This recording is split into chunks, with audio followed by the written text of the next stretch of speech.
नमस्कार दोस्तों। मकर राशि वालों का साल 2026 कैसा जाएगा वो हम इस वीडियो में चर्चा करेंगे।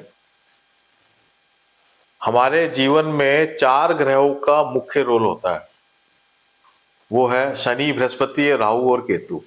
हमारे जीवन के लिए चार चीजें जो हैं वो बहुत इंपॉर्टेंट है। एक तो है कि हम कर्म क्या कर रहे हैं, कर्म हमारा कौन से क्षेत्र में जा रहा है, भाग्य हमारे साथ में है या नहीं है, हमारे एम क्या है, हमारी दिशा क्या है, जीवन की दिशा क्या है, लक्ष्य क्या है, और कौन सी चीजें हम चाहते नहीं है, जहां हमारी इच्छा नहीं है, जहां से हम दूरी बनाना चाहते हैं। ऐसे करके ये चार चीजें होती हैं। ये चार चीजों को जो है चार ग्रह इंडिकेट करते हैं, वो है शनि, बृहस्पति, राहु और केतु। इन चार बातों के आधार पे, इन चार ग्रहों के आधार पे मैं आपको 13 इंपॉर्टेंट प्रिडिक्शन दूंगा, 13 प्रिडिक्शंस। और ये 13 प्रिडिक्शन जो है इन चार ग्रहों के अलग अलग नक्षत्र प्रवेश के कारण बनी है। जब ये ग्रह 2026 में जिस नक्षत्र में ये परिवर्तन करेंगे, प्रवेश करेंगे, उससे जो नई संभावनाएं बनेंगी, वो क्या क्या आपके जीवन में पॉजिटिव संभावनाएं बनेंगी, वो मैं आपको यहाँ पे प्रस्तुत कर रहा हूँ। आप इस पूरे वीडियो में लास्ट तक बने रहना। लंबा वीडियो है थोड़ा, लेकिन आपके पूरे 2026 की दिशा को ये तय करने में मदद करेगा। आपको कैसे आगे चलना है इसमें पूर्ण रूप से मदद करेगा। तो सबसे पहले जो मैं मेरी जो फर्स्ट प्रिडिक्शन है वो 1 जनवरी से शुरू होती है। यहाँ पे आप देखिए लिखा हुआ है, और इसमें मैंने इसका मेन टाइटल भी दिया है, सुख और विलासिता के खर्चों के साथ होगी साल की शुरुआत। ये इसका मेन टाइटल है कि सुख और विलासिता के खर्चों के साथ होगी साल की शुरुआत। फर्स्ट प्रिडिक्शन है 1 जनवरी 2026। इस बात को आप डेट्स को जरूर सब नोट करते जाइए। तो ऐसा क्यों है, अब मैं आपको डिटेल में बताता हूँ। देखिए, 1 जनवरी की ग्रह स्थिति को अपन पहले देख लेते हैं। तो 1 जनवरी में हम देख रहे हैं कि शनि जो है पूर्व भाद्रपद नक्षत्र में है, बृहस्पति के नक्षत्र में। बृहस्पति स्वयं बृहस्पति अपने ही नक्षत्र पुनर्वसु में है। केतु राहु जो के नक्षत्र में, सद्भिषा नक्षत्र में, अपने ही नक्षत्र में है। और राहु राहु जो है अपने ही नक्षत्र में है। और केतु जो है शुक्र के नक्षत्र के अंदर है, पूर्व फाल्गुन नक्षत्र के अंदर। राइट, ये इसकी पोजीशन है। और आप देखेंगे कि बहुत सारे प्लैनेट मकर राशि वालों के 12th हाउस में आ गए हैं, 12वें घर के अंदर है। तो कौन कौन से हैं? शुक्र जो आपका कर्मेश है, बुध आपका भाग्येश है, सूर्य अष्टमेश है, और मंगल आपका लाभेश है। ये सारे के सारे 12th हाउस में आ गए। और आप देखेंगे बृहस्पति भी 12th हाउस को देख रहा है, शनि भी 12th हाउस को 10वीं दृष्टि दे रहा है। तो ये इस बात को इंडिकेट करते हैं कि जब हमारा साल की शुरुआत होगी तो 12th हाउस सबसे ज्यादा एक्टिवेट होगा। और इस समय क्योंकि शुभ ग्रह भी 12वें घर में है और बाकी ग्रहों की भी दृष्टि 12वें घर में है, तो हमारे जीवन में अलग अलग तरीके के खर्चे आएंगे, जिसमें कुछ सेलिब्रेशन से रिलेटेड होंगे, कुछ आपके हो सकता है कि जनवरी के पूरे महीने में आप कुछ आपके घर में कोई बड़ा फंक्शन हो, उसमें आपके बड़े खर्चे होंगे, और कुछ एक्सपेंसेस आपके हेल्थ को लेके हो सकते हैं। इस बात को मैं कहना चाहता हूं कि मेरी फर्स्ट प्रिडिक्शन ये है कि आपको पूरे साल हेल्थ पे ध्यान देना है, स्वास्थ्य पे जरूर ध्यान देना है। घर में कोई ना कोई स्वास्थ्य को लेके खर्चा रहेगा, आपके स्वयं का स्वास्थ्य को लेके खर्चा रहेगा, क्योंकि शनि जो लग्नेश है वो 3rd हाउस में भी है, और बृहस्पति की जो शुरुआत हो रही है वो 6ठे घर से हो रही है। तो ये जो सारे साल की जो शुरुआत हो रही है वो रोग रिपू ऋण वाले घरों से ज्यादा उसका संबंध है। तो किसी ना किसी प्रकार से ये सब चीजें भी लगी रहेंगी। इसके अलावा राजयोग भी बन रहा है, लेकिन खर्चों के साथ बन रहा है। तो ये तो हुई मेरी इंपॉर्टेंट बात कि साल की शुरुआत में स्वास्थ्य पे हमें मेन फोकस करना है। जहां हमें खर्च करना है वहां करना पड़ेगा, बचा नहीं पाएंगे आप। तो आप प्लान करके खर्च करिए ताकि वो बेटर उसका बेनिफिट आपको मिल सके। ये आपका साल की शुरुआत है। अब मैं इसकी सेकंड प्रिडिक्शन में आता हूँ। सेकंड प्रिडिक्शन मेरी जो शुरू होती है वो है 20 जनवरी से। देखिए, 1 जनवरी से मैंने बात की थी, अब मैं 20 जनवरी की बात कर रहा हूँ। 20 जनवरी में जो फर्क आया है कि शनि जो है, जो पूर्व भाद्रपद नक्षत्र में था, अब वो उत्तरा भाद्रपद नक्षत्र के अंदर आ गया। शनि अपने नक्षत्र में है, कर्म का ग्रह अपने नक्षत्र में है, बृहस्पति भाग्य का ग्रह अपने नक्षत्र में है, राहु जो हमें दिशा देता है वो भी अपने ही नक्षत्र में है, राहु के नक्षत्र में है, और केतु जो है वो शुक्र के नक्षत्र में है। ये आप नोट कर रहे हैं। ये कब से शुरू हो रहा है? 20 जनवरी से। तो सेकंड प्रेडिक्शन क्या है? नाम प्रतिष्ठा कीर्ति का विशेष आगमन होगा। ये बहुत ही इंपॉर्टेंट प्रेडिक्शन है, बहुत ही इंपॉर्टेंट लाइन है, इसको आप नोट कर लें। अब ऐसा क्यों है? आप देखिए क्या हो रहा है। शनि जैसे है अपनी ही जगह में बैठे हुए, अपने ही नक्षत्र में, बृहस्पति जो है आपके 6th हाउस में बैठे हुए हैं, पुनर्वसु अपने ही नक्षत्र में है, वक्री भी है, और बहुत सारे प्लैनेट अब लगन में आ गए हैं। तो जब बहुत सारे प्लैनेट लगन में आ जाते हैं तो व्यक्ति का जो फोकस है वो स्वयं के प्रति केंद्रित हो जाता है, और ऐसा व्यक्ति के जीवन में लोग सम्मान करते हैं, उसके काम की जो है एप्रिसिएशन होता है, उसको चारों तरफ से एक प्रकार से उसकी बात जो है वो सुनी जाती है, उसकी चारों तरफ से उसकी एक ऑरा बनती है, शानदार वाली ऑरा बनती है। सूर्य, बुध और शुक्र इतने शुभ ग्रह है कि ये ऑरा को बहुत अच्छी तरीके से वृद्धि करते हैं। तो ये जो टाइम है ये आपका टाइम है प्रमोशन का। अगर आप जॉब में है तो प्रमोशन होने का टाइम है, अगर आप बिजनेस है तो आपका फाइनेंशियल स्टैब्लिशमेंट बहुत अच्छा होगा, फाइनेंशियल चीजों में बहुत बढ़ोतरी होगी। आप कुछ जो आपने 1 जनवरी में कुछ खर्चा करने की अगर आपने बात की है तो 20 जनवरी में उस खर्चे के प्रभाव से जो एक आपकी ऑरा बनेगी वो है। जो इन्वेस्टमेंट आपने 1 जनवरी को किया वो इन्वेस्टमेंट इस वक्त ऐसा प्रतिष्ठा के रूप में दिखाई देगा 20 जनवरी से। तो ये आपको समझ में आ रहा है कि 1 जनवरी हमारा इन्वेस्टमेंट का योग था, 20 जनवरी से वो प्रतिष्ठा के रूप में दिखाई दे रहा है। प्रोफेशनल्स की भी जो है, जो भी प्रोफेशनल्स हैं वो भी बहुत अच्छा करने वाले हैं। तो 20 जनवरी से हम क्या चीज नोट कर पा रहे हैं कि हमारा जहां भी ऐसा काम हो जिससे हमारी प्रतिष्ठा वृद्धि होती है वो काम सक्सेसफुल होगा। आप अगर जॉब का इंटरव्यू दे रहे हैं तो उसमें सक्सेस होंगे, स्टूडेंट्स एग्जाम दे रहे हैं तो उसमें सक्सेस होंगे, उनकी संभावनाएं बहुत ही स्ट्रांग बनती है। सिर्फ आपको अगेन दोबारा से मैं ये याद दिला रहा हूं कि हमें हेल्थ पे विशेष ध्यान रखना है। शनि आपके 3rd हाउस में है और अभी भी बृहस्पति वक्री होके 6th हाउस में, स्वयं के स्वास्थ्य को लेकर अच्छा ध्यान रखना है। केतु भी जो है आपका 8th हाउस में है, यहाँ पे आपको जरूर ध्यान रखना है। अब मैं आपको अपनी 3rd प्रेडिक्शन की तरफ आता हूं। 3rd प्रेडिक्शन आप देखिए, 20 अप्रैल 2026 से इसकी गणना है। तो 20 जनवरी से 20 अप्रैल की गणना मैंने आपको बता दिया। 20 अप्रैल से मैं शुरुआत कर रहा हूं।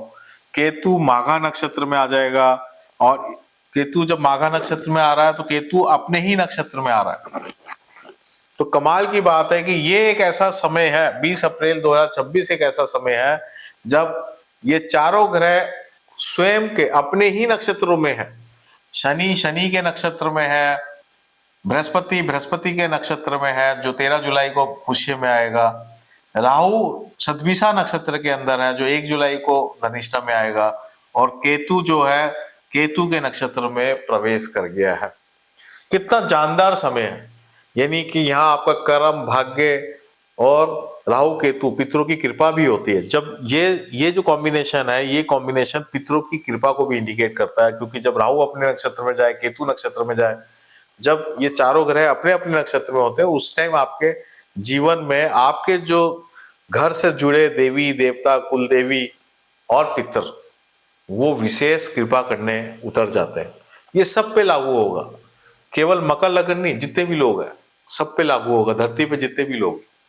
तो ये इस आप पे विशेष क्या लागू हो रहा है, हम ये बात कर रहे हैं। तो सुख और मन में उल्लास रहेगा। मन में क्या रहेगा? उल्लास रहेगा, एक खुशी का माहौल बना रहेगा, मन में एक पॉजिटिवनेस रहेगी, आपको लगेगा सब पॉजिटिव है। सुख रहेगा, आपको सुख फील होगा कि जो कुछ हो रहा है अच्छा हो रहा है, और धन संपत्ति संतान का सुख आपको मिलेगा।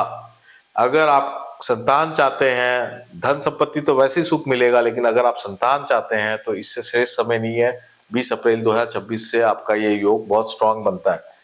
अब मैं इसमें थोड़ा टेक्निकल बता देता हूं कि देखिए क्या हो रहा है। केतु 8th हाउस में है, बृहस्पति देव जो है ये मार्गी होके 6th हाउस में है, और शुक्र पंचम में आ गए, पंचम घर में है, अपने ही राशि में है। जब भी मकर लगन होगा तो शुक्र उसका योग कारक ग्रह होता है। शुक्र को देखना बहुत अच्छा, बहुत ज्यादा जरूरी है। शुक्र अपनी राशि में आ गया, देखिए कमाल की बात है। और शुक्र जब अपनी राशि में रहेगा तो आपको बहुत सुख मिलेगा। मैं आपको बता दूं कि मकर राशि वालों के लिए ये साल बहुत अच्छा जाने वाला है, क्योंकि शुक्र अपनी राशि में लगभग 5-6 महीने रहेगा। 1 महीना वृषभ राशि में रहेगा, 1 महीना लगभग मीन राशि में पहले रहा, और लगभग 4 महीने तुला राशि में रहेगा। 4 महीने तुला राशि में रहेगा शुक्र। गजब समय जाने वाला है। आप कुछ भी जो नया करना चाहते हैं उसके लिए श्रेष्ठ समय है, और खासकर फैमिली लाइफ के लिए, ऐश्वर्य के लिए, एक सुख अनुभव करने के लिए, भोग विलास के लिए बहुत ही शानदार समय है। तो ये तो मेरा हुआ कि 20 अप्रैल से मैंने आपको बताया कि किस तरीके से आपका ये समय चल रहा है। आप अपने जीवन में वैसे प्लानिंग कर सकते हैं। आप संपत्ति खरीदने पे इस पे विशेष ध्यान नहीं दें, लेकिन कोई चीज रेनोवेट करना चाहते हैं, गाड़ी खरीदना चाहते हैं और कुछ घूमना फिरना चाहते हैं, उसके लिए ये बहुत अच्छा समय है। अब मैं आगे चल रहा हूं 4th प्रेडिक्शन की तरफ। 4th प्रेडिक्शन कब से शुरू हो रही है? 17 मई 2026 से। कब? जब शनि रेवती नक्षत्र में मूव करेगा। रेवती किसका नक्षत्र है? बुध का नक्षत्र है, यह आखिरी नक्षत्र है। तो रेवती नक्षत्र में जैसे ही बुध शनि मूव करेगा, बुध आप देखिए कि उसका जो नक्षत्र स्वामी है वो 5th हाउस में है। बृहस्पति जो है अभी भी पुनर्वसु अपने ही नक्षत्र में है। राहु जो है अभी भी 2nd हाउस में अपने ही नक्षत्र में है। केतु जो है अभी भी 8th हाउस में अपने ही नक्षत्र में है। तो यहाँ पे क्या अच्छी पोजीशन हो रही है? यहाँ मंगल की पोजीशन बहुत अच्छी हो रही है। रोचक महापुरुष योग भी बना हुआ है। तो जब शनि रेवती नक्षत्र में मूव करेगा तो मंगल रोचक महापुरुष योग उस टाइम बना हुआ होगा। तो क्या दे रहा है इसमें? क्या हमें क्या टैगलाइन है? भाग्य साथ देगा और स्वास्थ्य पर विशेष ध्यान देना होगा। ये 2 बातें। भाग्य साथ देने का मतलब ये है, देखिए बुध जो है आपका भाग्येश है, और शनि भाग्य के नक्षत्र में, भाग्येश के नक्षत्र में मूव किया है, बुध के नक्षत्र। और बुध कहाँ है? पंचम में सूर्य के साथ, ठीक है। और चंद्रमा तो है, चंद्रमा तो क्या मूव तेजी से करता रहता है, लेकिन सूर्य बुध तो बहुत थोड़ा कुछ लंबे समय तक रहेगा। तो ये इस पोजीशन को इंडिकेट कर रहा है कि आपके जीवन में काम तो आसानी से बनेंगे, जो आप प्रोग्राम बनाएंगे उस काम तो बनते जाएंगे, लेकिन हेल्थ प्रॉब्लम्स अगर हैं तो वो कम नहीं होने वाली, क्योंकि हेल्थ प्रॉब्लम्स को लेके केतु मदद नहीं कर रहा है। बुध छठेश भी है, केवल भाग्येश नहीं है, बुध छठेश भी है, 6th लॉर्ड है, और बृहस्पति शुक्र छठे घर में आके बैठ गए। तो ये इस बात को इंडिकेट करता है कि किसी ना किसी प्रकार से यूरिनरी ट्रबल्स होना, पेट में बहुत ज्यादा समस्याएं होना, है ना, और जॉइंट पेन्स होना, स्किन डिजीजेस होना, ये इस बात को इंडिकेट करता है कि इस तरह की प्रॉब्लम्स हमें आ सकती है। क्योंकि मंगल बड़ा मजबूती से 4th हाउस में बैठा हुआ है, तो आपके पास पैसे का आगमन पूरा बना रहेगा। पैसे के आगमन में कोई प्रॉब्लम नहीं होगी, घर की सुख सुविधाओं में कोई कमी नहीं होगी, वो पूर्ण रूप से अच्छा ही रहेगा। वैसे आपका ये जो समय है फाइनेंशियली ओवरऑल अच्छा ही रहेगा, केवल स्वास्थ्य पे हमें ध्यान देना है। अब आगे चलते हैं। और जब मैं स्वास्थ्य की बात कर रहा हूं तो ये केवल आपके स्वास्थ्य के नहीं है, ये मैं पूरी फैमिली से रिलेटेड ही चर्चा कर रहा हूं। अब मैं आगे चलूं। अब मैं आ रहा हूं 5th प्रेडिक्शन। 5th प्रेडिक्शन में क्या है? ये शुरू होता है 18 जून 2026 से। 18 जून डेट नोट कर लें। और बृहस्पति पुष्य नक्षत्र में यहाँ पे मूव कर रहा है। ये बहुत ही इंपॉर्टेंट है कि बृहस्पति शनि के नक्षत्र के अंदर, जो पुष्य नक्षत्र है वो शनि का नक्षत्र है, उसमें ये मूव कर रहा है। और क्या आपको बेनिफिट मिलने वाला है? प्रतिष्ठा बढ़ेगी और स्वास्थ्य लाभ होगा। तो जैसे देखिए 18 जून को पुष्य नक्षत्र में प्रवेश कर रहा है और कर्क राशि में बृहस्पति लगभग 2 जून को प्रवेश कर जाएगा, 2 जून को। तो मैंने बृहस्पति कर्क राशि में प्रवेश करे उसकी बात नहीं कर रहा हूं, मैं यहाँ पे नक्षत्र प्रवेश की बात कर रहा हूं। तो वो 18 जून को पुष्य नक्षत्र में प्रवेश कर रहा है। अब देखिए यहाँ पे आपका एक गेम चेंजर होता है, आपके जीवन में एक बड़ा परिवर्तन का योग शुरुआत हो जाती है। इस टाइम को आप स्ट्रांगली नोट करें, क्योंकि 18 जून से जो जीवन में आपका परिवर्तन आएगा 2026 से, वो दिसंबर तक जो होगा वो अपने आप में आपके जीवन का यादगार परिवर्तन होगा और बहुत महत्वपूर्ण परिवर्तन होगा। 18 जून से लेकर दिसंबर तक का जो टाइम है ये one of the fantastic time है। और 1 जनवरी से लेकर और 18 जून तक ये अलग, इसमें अलग चीजें आपको अनुभव होंगी और इसके बाद अलग चीजें अनुभव होंगी। अब आप देखिए क्या क्या पॉजिटिव चीजें आपको बेनिफिट मिल रहा है। जैसे ही शनि के नक्षत्र में बृहस्पति है, तो बृहस्पति शनि के नक्षत्र का मतलब आपके लगन का नक्षत्र है। शनि लग्नेश है शनि, तो बृहस्पति आपके लगन को देख रहा है, बृहस्पति आपके शनि को देख रहा है, बृहस्पति आपके योग कारक ग्रह शुक्र के साथ बैठा हुआ है। गजब कॉम्बिनेशन है। और मंगल देखिए स्व राशि का होके 4th हाउस में बैठा है। सूर्य बुध आपको कितना छठे घर में बैठ के इतना बल दे रहा, बुध भी यहाँ स्व राशि का है। तो यहां से आप देखेंगे कि जो भी आपने काम किया है उसमें आपका बिल्कुल नेम फेम बढ़ता जा रहा, आपको दुनिया भर के आइडियाज मिलेंगे, दुनिया भर की योजना आपके साथ आएगी, आपको ऐसे अच्छे अच्छे लोग मिलेंगे जो आपके काम को बढ़ाने में हर तरीके से मदद करने वाले। तो ये एक ऐसा टाइम है जब आप आगे बढ़ने की कोई भी प्लानिंग कर रहे हैं तो इसमें जरूर कर लें। शनि जो है इन्वेस्टमेंट कराने के लिए ही आया है। 3rd हाउस में जब भी शनि रहता है बहुत इन्वेस्टमेंट्स होते हैं, और ये 18 जून के बाद से जो इन्वेस्टमेंट्स होंगे वो एक पॉजिटिव इन्वेस्टमेंट्स होंगे। वो ऐसे इन्वेस्टमेंट होंगे जिनका रिटर्न बहुत हाई होगा, जिनका रिटर्न आप जैसा चाहते हैं वैसा मिलेगा। तो यहां से आप अपना जो है टाइम को प्रॉपर प्लानिंग कर रहे हैं, पॉजिटिव एटीट्यूड में रहे और आप रिस्क लेना शुरुआत कर सकते हैं। इससे पहले आप रिस्क लेने की स्थिति में नहीं थे, 18 जून से आप रिस्क लेने की स्थिति में आ गए हैं। अब आप रिस्क लेके काम कर सकते हैं। और जो सबसे महत्वपूर्ण बात जो मैंने शुरुआत में बोली थी कि 1 जनवरी को ही जब बहुत सारे प्लैनेट 12th हाउस में थे, तो मैंने कहा था स्वास्थ्य को लेके बहुत आपको ध्यान रखना पड़ेगा। 18 जून से आपका स्वास्थ्य, स्वयं का स्वास्थ्य बहुत तेजी से इंप्रूव करेगा। आप इतना अपने आप को कॉन्फिडेंट फील करेंगे और इतना अच्छा फील करेंगे कि आप सोचेंगे कि मैं कुछ भी कर सकता हूँ। इस लेवल पे आपका स्वास्थ्य में सुधार होगा, आपके कॉन्फिडेंस में सुधार होगा। आपके लिए ये एक पॉजिटिव टाइम शुरुआत होगी। अब मैं इसके आगे वाला प्रेडिक्शन पे आ रहा हूं। अब मैं आ रहा हूं 6th प्रेडिक्शन, वो है 1 जुलाई 2026 से। 1 जुलाई 2026 में आप क्या देख रहे हैं? राहु धनिष्ठा नक्षत्र के अंदर है, करेक्ट। यहां परिवर्तन हुआ है। राहु कौन से धनिष्ठा नक्षत्र किसका है? मंगल का है, राइट। तो मंगल के नक्षत्र में राहु मूव हुआ है। शनि पहले से ही बुध के नक्षत्र में आ चुका है, बृहस्पति शनि के नक्षत्र में है और केतु के नक्षत्र में। तो अब आप देखिए कि बृहस्पति शनि के नक्षत्र में यानी आपके लग्नेश के नक्षत्र में ऑलरेडी पॉजिटिव है। शनि बुध के नक्षत्र में यानी कि कर्म का क्षेत्र जो है भाग्य से कनेक्टेड है, आपको कहीं ना कहीं भाग्य आपको साथ दे रहा है। बृहस्पति आपके स्वास्थ्य को और आपकी इमेज को बहुत अच्छा कर रहा है, आपकी एक आइडेंटिटी क्रिएट कर रहा है। राहु मंगल के नक्षत्र में आ गया है, यानी लाभेश के नक्षत्र में आ गया, धन संपत्ति के 4th लॉर्ड सुख भाव के नक्षत्र में आ गया है। तो वो आपको अब लाभ देने की स्थिति में आ गया, फाइनेंशियल प्रॉस्पेरिटी देना शुरू किया। तो वो कब से शुरू हो रहा है? 1 जुलाई से। 18 जून के बाद 1 जुलाई का जो जंप है, यहां से आपका फाइनेंशियल ग्रोथ में भी बेटरमेंट आएगा। 18 जून से आपकी हेल्थ की ग्रोथ में, कॉन्फिडेंस की ग्रोथ आ रही थी, 1 जुलाई से फाइनेंशियल ग्रोथ भी आ रही है ना। तो ये आपका एक अच्छा पॉइंट है, बहुत बड़ा पॉइंट है। और आप देख रहे हैं कि बहुत सारे अगेन 7th हाउस में बृहस्पति शुक्र बुध बहुत शानदार कॉम्बिनेशन है।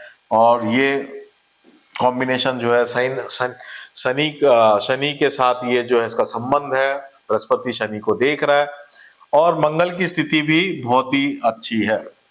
तो अगर आपकी कुंडली में थोड़े भी अच्छे योग हैं तो ये समय आपको पॉजिटिव रिजल्ट देने के लिए ही आया है।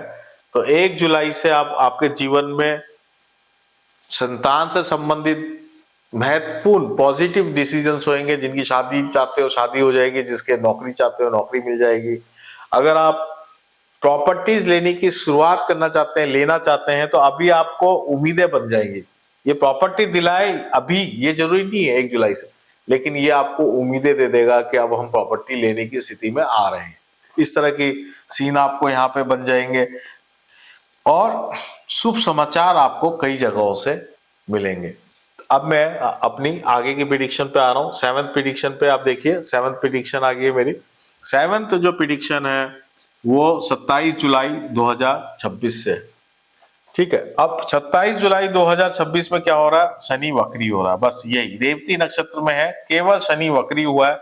इस बात को मैंने यहाँ नोट किया है क्योंकि शनि आपका लग्नेश है।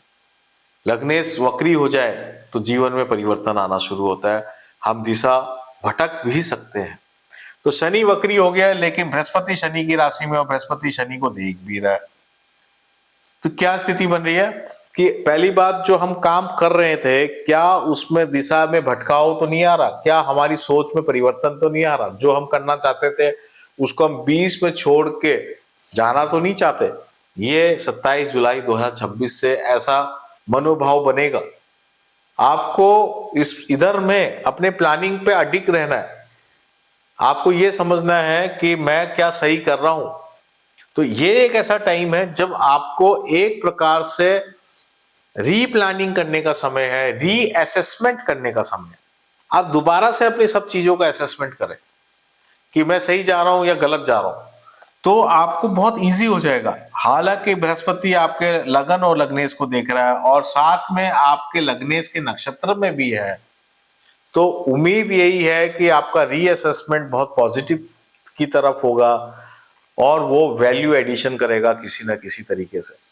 तो ये एक टाइम है जब सेल्फ असेसमेंट, रीअसेसमेंट करें और चीजों को वापस ट्रैक पे लाने की प्लानिंग बनाएं। तो अब मैं आगे चल रहा हूं। इसका एक और जो प्रेडिक्शन है वो है 8th प्रेडिक्शन। 8th प्रेडिक्शन है 19 अगस्त 2026 से, ठीक है। इसमें क्या हो रहा है, इधर बृहस्पति अश्लेषा नक्षत्र के अंदर मूव कर रहा है। अश्लेषा नक्षत्र किसका है, बुध का है। देखिए अब शनि भी बुध का नक्षत्र में है। बृहस्पति जो शनि को देख रहे हैं, लेकिन अब ये बुध के नक्षत्र में आ गए। बुध क्या है, भाग्येश, और बृहस्पति बुध के साथ है, कमाल है। और शनि भी बुध के नक्षत्र में है, बृहस्पति भी बुध के नक्षत्र में है, राहु मंगल के नक्षत्र में है जो कि 6th हाउस में जो आदमी को स्ट्रगल करने की क्षमता देता है, और केतु जो है अपने ही नक्षत्र में सूर्य के साथ है, जो इस बात को इंडिकेट करता है कि अगर आप अपने धर्म से विपरीत है, आप अपने संस्कृति को फॉलो नहीं कर रहे हैं, आप अपने वैल्यू सिस्टम जो आपकी फैमिली वैल्यू सिस्टम है उसको अगर आप फॉलो नहीं कर रहे हैं, तो आप मुश्किल में जा सकते हैं। ये बहुत इंपॉर्टेंट बात है। मैं आपको सब बातें शॉर्ट बता रहा हूं, एक एक बात के बहुत गहरे गहरे मीनिंग्स हैं। तो अब मैं यहां से शुरुआत करता हूं कि इसमें मैंने क्या आपको इंपॉर्टेंट प्रेडिक्शन लिखी है। कार्य क्षेत्र में नए अवसर और परिवर्तन का मौका मिलेगा, ये इसका टैगलाइन है। तो इसमें क्या होने वाला है, क्योंकि अब भाग्य के हाथ में चला गया गेम। अभी तक आपके कर्म के हाथ में था गेम। अभी तक शनि ज्यादा स्ट्रांग था। शनि जब भी स्ट्रांग होगा कुंडली में, तो आपको भगवान ने मौका देते हैं कि भैया तुम डिसीजन लो और तुम ही उसका फल पाओ। लेकिन जब भाग्य के हाथ में चीज आती है तो भगवान कहता है कि तुम, मैं जैसा कहता हूं उसमें सम्मिलित हो, मेरे कहने के ऑपोजिट जाओगे तो दुखी होगे। ये इस तरीके का भाग्य का मतलब, जीवन में जो अपॉर्चुनिटीज हैं या जो मुश्किलें हैं जो ईश्वर के द्वारा प्रेरित होती हैं या जो हम कह सकते हैं सर्कमस्टांसेस के द्वारा हमें प्राप्त होती है, वो भाग्य है। तो अब आपकी कुंडली जो है 19 अगस्त से भाग्य के बल पे चलेगी। तो भाग्य का बल चलेगा तो क्या करना चाहिए हमें? हमें केतु को अच्छा करना चाहिए। भाग्य का बल चलेगा तो हमें देवताओं को, अपनी कुल देवी देवता, अपने पितरों का आह्वान करना चाहिए, उनसे संबंधित हमें पूजा याचनाएं जरूर करनी चाहिए, उनका सम्मान करना चाहिए। और चूंकि बृहस्पति और बुध 7th हाउस में है तो भाग्य आपके पॉजिटिव साइड में ही है, पॉजिटिव तरफ ही है, लेकिन शनि वक्री भी है। आप कंफ्यूज भी रहेंगे, आपको ये नहीं समझ में आएगा कि ये रास्ता सही है या वो रास्ता सही है। तो इस समय एक ऐसा टाइम है, वैसे तो इस समय ओवरऑल है तो वो पॉजिटिव ही, इसको आप यूं कह सकते हैं कि 70% पॉजिटिव है, लेकिन फिर भी अगर इस समय आप ज्यादा कंफ्यूजन में हो तो आपको एस्ट्रोलॉजर से जरूर संपर्क करना चाहिए, ताकि आपको बेटर गाइड कर पाए, आपके कंफ्यूजन को दूर करके कुंडली के हिसाब से कौन सा बेस्ट टाइम है वो आपको बता पाए। क्योंकि कुंडली का, पर्सनल कुंडली का रोल बहुत महत्वपूर्ण होता है। ये एक जनरल प्रिडिक्शंस में आपको करके दे रहा हूं। तो ये जो टाइम है, कार्य क्षेत्र को आपके नई नई अपॉर्चुनिटीज मिलेंगी, आपको बस एक राइट सिलेक्शन करना है कि कौन सा काम अपने को प्रायोरिटी में करना है, कौन सा काम हमें बाद में करना है। ये अगर आप इस समय कर पाएंगे तो बहुत शानदार आप कर पाएंगे। अब मैं आगे चल रहा हूं, क्या देख रहे हैं, मेरी 9th प्रिडिक्शन है 9 अक्टूबर 2026 से। तो इसमें 9th प्रिडिक्शन मेरी क्या है कि शनि इस वक्त वक्री तो है ही, लेकिन वक्री होते हुए नक्षत्र परिवर्तन कर रहा है और शनि उत्तर भाद्रपद नक्षत्र के अंदर एंट्री कर रहा है।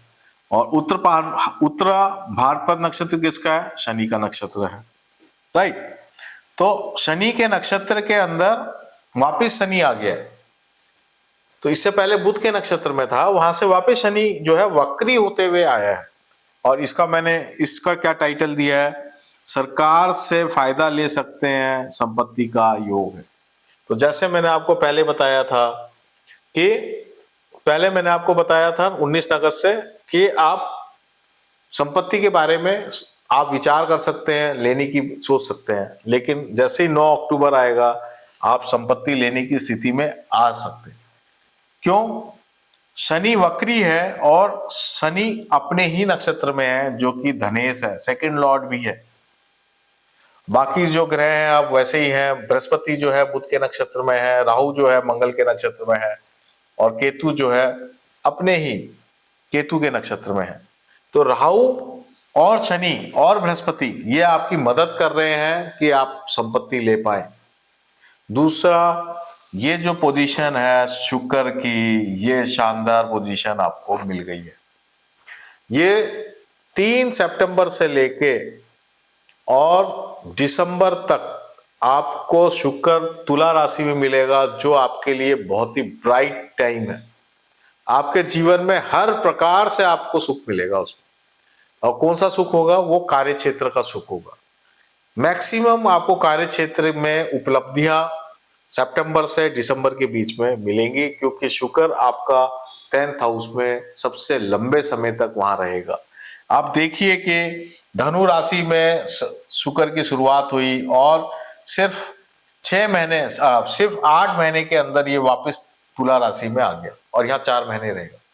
कितनी फास्ट चल के आया पूरा। तो ये आपका राजयोग है। तो ये एक ऐसा टाइम है जो सरकारी लोग हैं उन लोगों को प्रमोशन मिल सकता है, जो लोग जॉब में हैं उनको प्रमोशन मिल सकता है, पावर पोजीशन मिल सकती है, जो आईएएस वगैरह के एग्जाम दे रहे हैं या किसी प्रकार के सरकारी एग्जाम दे रहे हैं उनको वो सरकारी जॉब मिल सकती है। और जो ठेकेदार हैं उनको बहुत बेनिफिट है, जिनके काम टैक्सों में उलझे हुए हैं, टैक्सेशन वगैरह समस्या है, वो सुलझ सकती हैं। तो ये एक ऐसा टाइम है जब आप सरकार से आप बेनिफिट ले सकते हैं। आपकी प्रॉपर्टीज उलझी हुई हैं, कानून से कुछ मदद चाहिए तो वो आपको सुलझ सकती हैं। ये एक टाइम आपको उस समय को इंडिकेट करता है। तो ये 9 अक्टूबर से बहुत ही महत्वपूर्ण समय आपका चालू होता है, जब शनि अपने ही नक्षत्र में, शनि के नक्षत्र में ही आता है। अब मैं आगे चल रहा हूं। 31 अक्टूबर यहाँ क्या हो रहा है? बृहस्पति मघा नक्षत्र में प्रवेश कर रहे हैं। अब बृहस्पति जो है बुध के नक्षत्र से निकल के केतु के नक्षत्र में आ गए हैं, और केतु ऑलरेडी मघा नक्षत्र में, केतु के नक्षत्र में है। देखिए दोनों एकदम साथ हैं और बिल्कुल एक ही कमरे में है, दोनों एक ही नक्षत्र में, बृहस्पति और केतु। शनि वक्री भी है और अपने नक्षत्र में है।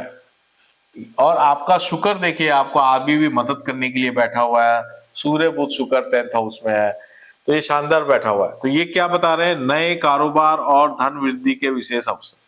तो ये अगेन चेंज को इंडिकेट करता है। इसका मतलब ये है कि आप कोई काम कर रहे हैं उसको एक्सपेंड करना चाहते हैं तो वो हो सकता है, एक जगह से दूसरी जगह आपको परिवर्तन करना है वो हो सकता है, ट्रांसफर आप चाहते हैं ट्रांसफर इसमें हो जाएंगे। ट्रांसफर होने का बहुत ही उपयुक्त समय चल रहा है ये, कब से, 31 अक्टूबर से।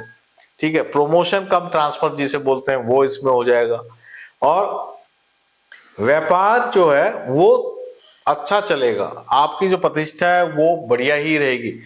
टाइम आपको 1 मिनट का नहीं मिलेगा, आप एक्सट्रीमली बिजी रहेंगे। 10th हाउस में जब ये मालव्य महापुरुष योग आपका सितंबर से जो चालू है और दिसंबर तक रहेगा, ये आपको एक्सट्रीम बिजी रखने वाला है। तो ये आपका समय जो है ये शानदार जाएगा, आपकी कुंडली के अनुसार इसका रिजल्ट मिलेगा। अगर कुंडली में मुश्किलें ज्यादा हैं तो ये मुश्किलों को भी इंडिकेट करता है ये, क्योंकि कोई भी चीज में परिवर्तन जब आता है तो वो इजी नहीं होता है, वो मुश्किल भी होती है। परिवर्तन हमेशा मुश्किल का दौर होता है। तो ये एक इस तरह का आपका समय चल रहा है। आप फाइनेंशियली आपका खर्चा भी बहुत होगा और आगमन भी होगा, दोनों चीज इसमें चलेगी। अब मैं आगे चल रहा हूं।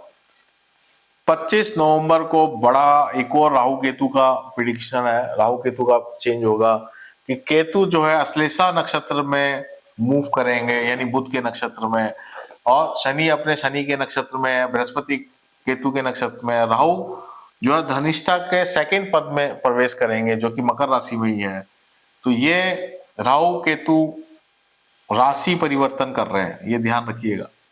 राहु आपके लगन में आ गए, केतु आपके 7th हाउस में आ गए, 8th हाउस से निकल के 7th हाउस में आ गए। तो ये क्या फायदा हो रहा है, क्योंकि बृहस्पति आपका केतु के नक्षत्र में है, इस बात को आप नहीं भूलिएगा। तो और केतु आपका जो है 7th हाउस में आ गया है, तो अभी आपको जो भी कुछ प्राप्त होगा वो पितरों की कृपा से प्राप्त होगा। आपको इस समय जो है अपनी कुलदेवी देवता और पितरों से संबंधित जरूर पूजाएं कराना चाहिए, विजिट करनी चाहिए, उस स्थान पे जाके जो है एक अपना प्रार्थना लगानी चाहिए वहां पे, एक कुछ अच्छा पवित्र आयोजन करना चाहिए आपको वहां पे। तो आपको क्या फायदा होगा, पितरों की दिव्य कृपा से अकूट धन संपत्ति का और समृद्धि आपको मिलेगी। क्यों, क्योंकि मंगल 8th हाउस में बृहस्पति के साथ अगर आपको संपत्ति देगा तो बहुत सारी दे देगा, और ये मुश्किल में भी डाल सकता है। दोनों चीजें हैं, जब अकूट धन संपत्ति का योग होता है तो अकूट धन लॉस का भी योग हो सकता है, दोनों चीजें एक साथ चलती है। क्योंकि यहाँ पे ये 8th हाउस है, मंगल जो है बृहस्पति और मंगल इकट्ठा बैठा हुआ है, लेकिन सबसे अच्छा जो कॉम्बिनेशन है वो शुक्र बुध है। शुक्र यहाँ मार्गी है, मालव्य महापुरुष योग बना हुआ है, भाग्य बुध के साथ बना बैठा हुआ है, ये क्लास 1 राजयोग है, सबसे बेस्ट राजयोग चल रहा है इसमें। राहु लगन में है, केतु ये है, शनि आपके 3rd हाउस में है। अगर आप आलस्य को त्याग दें, अगर आप मेहनत करें, और तो आप अपनी बुद्धि बल से, अपने आइडिया से आप एक नई चीजें, आप अपनी चीजों को बेटर कर सकते हैं, ज्यादा बेनिफिट ले सकते हैं। ये तो हो गया 25 नवंबर से। अब मैं आगे चल रहा हूं 11 दिसंबर सीधा। तो यहाँ पे क्या हो रहा है, यहाँ शनि मार्गी हो गया, देखिए बस शनि मार्गी हुआ है, अपने ही नक्षत्र में है, केतु जो है बुध के नक्षत्र में है, राहु जो है मंगल के नक्षत्र में है, बृहस्पति जो है मघा नक्षत्र में ही है।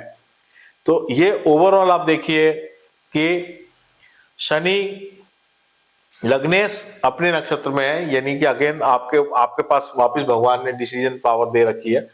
तो ये एक ऐसा समय है जो आपने अब तक काम किया उसका रिजल्ट मिलने का समय है एक तरह से, क्योंकि बृहस्पति यहाँ 8th हाउस में है मंगल के साथ, और मंगल क्या है, लाभेश है, ठीक है, और शुक्र अपनी ही राशि में अकेला बैठा है, और सूर्य बुध लाभ में आ गए।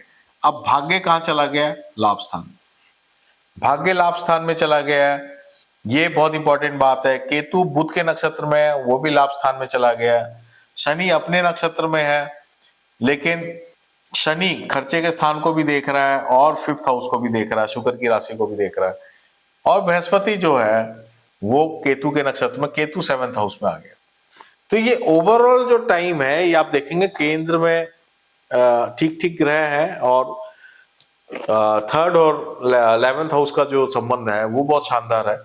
तो ये इस बात को इंडिकेट करता है कि आपको कहीं से आकस्मिक धन लाभ भी मिल सकता है, और कहीं बात अटक भी सकती है। बात कहाँ अटक सकती है? अगर कोई सरकार से रिलेटेड मैटर है तो वहां आपको थोड़ी मुश्किलें आ सकती हैं, लेकिन वहीं वो सॉल्यूशन भी आपको मिल सकता है। सॉल्यूशन क्यों मिल सकता है? शुक्र के कारण। एकमात्र शुक्र एक ऐसा ग्रह है, वीनस एक ऐसा प्लैनेट है जो आपको इस मुश्किल के, बृहस्पति मंगल की मुश्किल में भी आपको ये धन देने के लिए तैयार बैठा है, आपको आकस्मिक लाभ देने के लिए तैयार बैठा है।